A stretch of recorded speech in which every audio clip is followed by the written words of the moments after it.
हम लोगों को एग्जाम कैसे लिखना है, this is also very very important. Hi guys, welcome to my channel. दोस्तों, आज मैं बच्चों का क्लास ले रहा हूँ, हिंदू क्लास का।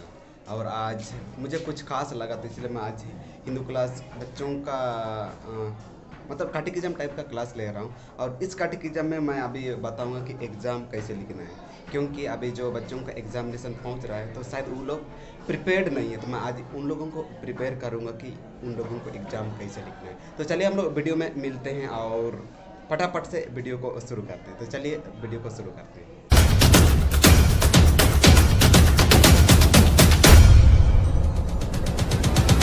हाय, good morning.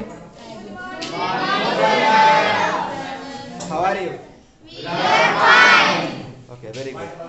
Yes, me also I am very fine. तो आज हम लोग यहाँ पर जस्ट माई क्लास लूँगा। हम लोगों को एग्ज़ाम कैसे लिखना है। कभी कभी हम लोग बहुत ज़्यादा डर जाते हैं एग्ज़ाम लिखने के लिए, और हम लोग प्लान नहीं करते हैं, सही ना? प्लान नहीं करते और हम लोगों को एग्ज़ाम कैसे लिखना हम लोगों को पता नहीं है। लेकिन आज मैं कुछ टिप्स बताऊंगा कि आप लोग एग्ज़ाम कैसे लिखेंगे और कैसे एग्ज़ाम में अच्छी मार्क ला सकते हैं। Are you ready? Are you ready? Yes brother. तो अभी हम लोग सीखेंगे। बच्चे लोग प्लान करते हैं छोटे से लेकर बड़े। Okay, I told you 3 minute give me time. तो मैंने सोचा चलो 3 मिनट में मैं अपने आप को प्रिपेयर करूंगा कि मैं एग्जाम कैसे लिखता था। मैं नहीं, मतलब लोग एग्जाम कैसे लिखते हैं। आज मैं उसी को बताऊंगा कि आप लोगों को एग्जाम कैसा लिखना है। Are you ready? कोई कैमरा हैंडल करेंगे? Anybody want to? Okay, please come. Okay, तो अभी हम यहाँ पर देखेंगे कि हम लोगों को एग्जामिनेशन कैसे लिखना है ना। How to write examination, how to, please come, how to write examination.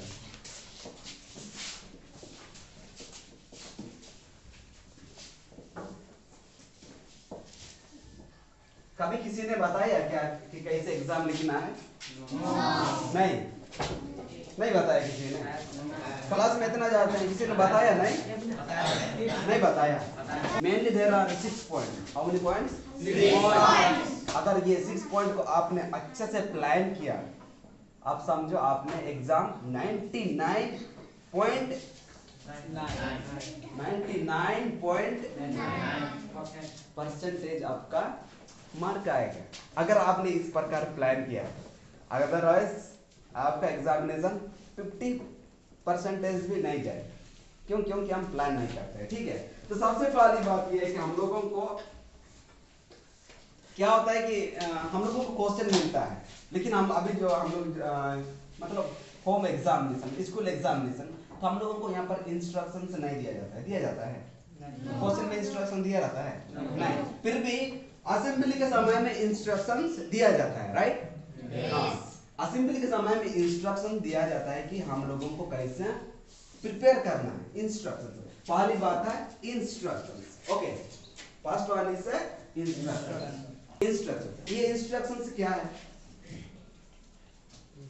What is? हाँ, रूल्स एंड रेगुलेशन। चोरी नहीं करना, चीटिंग नहीं करना और दूसरों से नहीं पूछना, इधर उधर मत ढूंढना, नहीं तो आप एग्जाम से क्या किए जाओगे? निष्कासित किए जाओगे। एग्जाम से निष्कासित किए जाओगे। इसलिए यहाँ पर दिया गया है इंस्ट्रक्शन। सबसे पहली बात और वेरी इंपॉर्टेंट, सबसे अच्छी बात और वेरी इंपॉर्टेंट। आप लोग इंस्ट्रक्शन सुन लिए ना, क्या क्या लिखा हुआ था उसमें बताया गया। अगर किसी को पूछते हुए देखा गया, किसी को पीछे मुड़ते हुए देखा गया, it will be taken as serious actions. इसीलिए इंस्ट्रक्शंस का फॉलो करना बहुत ही जरूरी है। That is very difficult. ये छोटी छोटी चीज हम लोग गलती करते हैं। Nextly, read all the questions. Read all the questions. हम लोग क्या करते हैं कि एग्जाम आया, पेपर मिला, सीधा आंसर लिखते जाओ। We do it, right? We do it. ठीक है, आप कभी भी अगर साउथ कोंकण स्टडी के लिए जाओगे, कोई एग्जामिनेशन कहीं मैट्रिक और कुछ अदर एग्जाम लिखने जाओगे ना, तो सबसे पहले आपको क्वेश्चन दिया जाता है, नोट आंसर पेपर। सबसे पहले आपको 15 minute before you will get the question. इसके बाद आप लोगों को बोला जाए कि आप थोड़ा सा क्वेश्चन को पढ़ लो समझ लो, इसके बाद आप आंसर, उसके लिए अलग से घंटी बजेगा।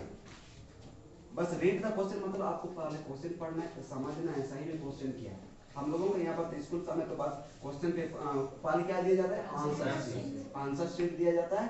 इसके बाद हम लोगों को क्वेश्चन, एक्चुअली क्वेश्चन सबसे पहले देना चाहिए, क्वेश्चन सबसे पहले देना चाहिए ताकि स्टूडेंट लोग उसको समझ सके अच्छी तरह से। अभी मैं आप लोगों को प्लान कर रहा हूँ, आप 5 मिनट टाइम निकालो, read all the question, then you get prepared. आराम से लिखना और आराम से आंसर करना ताकि सब आंसर आपको परफेक्ट मिले। ऐसा तो हड़बड़ी में क्वेश्चन मिला, वो मेरा सिर दर्द हो गया, मेरा पसीना निकल रहा है, क्या लिखेंगे, this kind of things happens ना। मेरे साथ तो हुआ है, पता नहीं आप लोगों के साथ होता है कि नहीं। अरे एग्जाम है चलता है, no you should not think like that. If your examination is perfect from the beginning, तब जाके आप लोग क्या होगा अच्छे से लिख पाएंगे, otherwise it is difficult, correct ना। This is about that. Okay, read all the questions. Secondly, instructions का follow करना, इसके बाद read all the questions. एक आंसर देने से पहले सबसे पहले आप लोगों को क्वेश्चन रीड करना है। Suppose fill in the blanks ना ऐसे लिख के छोड़ देंगे, मुझे कुछ समझ में नहीं आता मैं कैसे मार्क तो जैसे लगता है, स्पेशली बच्चा लोग के साथ ऐसे होता है। So please don't do this one, नहीं तो आप लोगों को कहां से मार्क्स मिले, कोई नहीं देगा, ऐसा नहीं करना। Okay, this is about which point, second point. Then third point, plan the time ना, time, this is also very very important. Answer खत्म नहीं होता लेकिन हमारा टाइम, आंसर खत्म नहीं होता लेकिन हमारा टाइम खत्म। देखो हम लोगों के पास फिल इन द ब्लैंक्स है, टिक द करेक्ट आंसर है, आंसर द फॉलोइंग है, write T for true and A for false.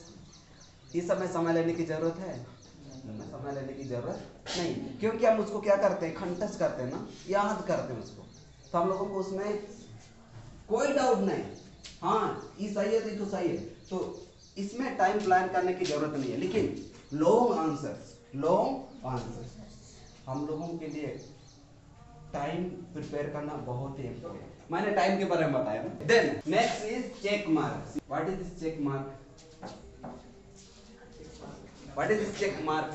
अरे क्वेश्चन में कितना मार्क दिया गया, अगर आपसे हो सकेगा तो जिसमें ज्यादा मार्क है ना सबसे पहले उसको लिखो, सबसे पहले उसको लिखो। नहीं तो अगर आप एक नंबर 2 नंबर का सबसे पहले लिखा, समय ले लेके और आपने ये 10 मार्क वाला क्वेश्चन है छोड़ दिया, 10 मार्क वाला क्वेश्चन है छोड़ दिया, मतलब हमारा टाइम प्लान्ड नहीं था, हमारा टाइम प्लान्ड नहीं था। इसलिए टाइम प्रिपेयर करना सबसे बड़ी बात है। समझ में? आप एग्जाम लिखो तो सबसे पहले चेक कर लेना मार्क और सही में कितने मार्क है और ई मार्क्स से मैं पास होऊंगा कि नहीं, उसको पहले प्लान करके वो लिखना, ठीक है ना। One more, plan each answer, plan each answer.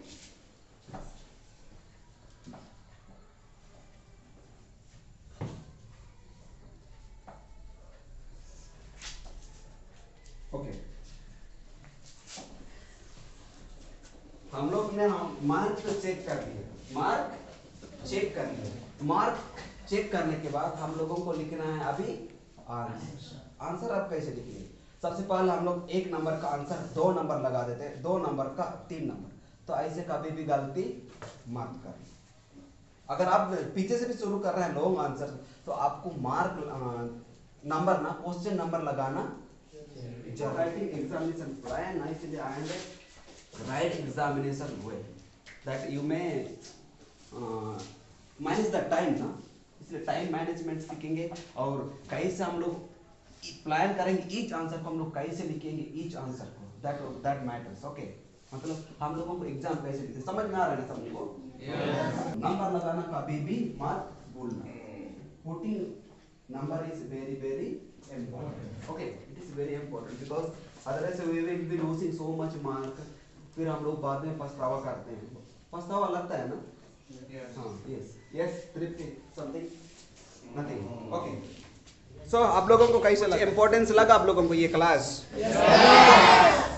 तो जब कभी भी एग्जाम लिखोगे तो प्लीज ये सब बातों का ध्यान रखना और अच्छे से समझना, प्लान करना टाइम को, और अच्छी तरह से साफ साफ लिखने की कोशिश करेंगे। ओके ना?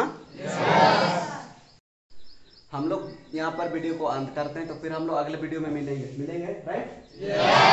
तो अगर आपको ये वीडियो अच्छा लगा तो प्लीज़ हमारे बच्चों के लिए एक लाइक तो ज़रूर बनता है, और ज़रूर चैनल को सब्सक्राइब कर देना। हम लोग जितना भी वीडियोस डालेंगे उसका नोटिफिकेशन आप तक पहुँचे। Thank you, have a nice day and tell bye bye.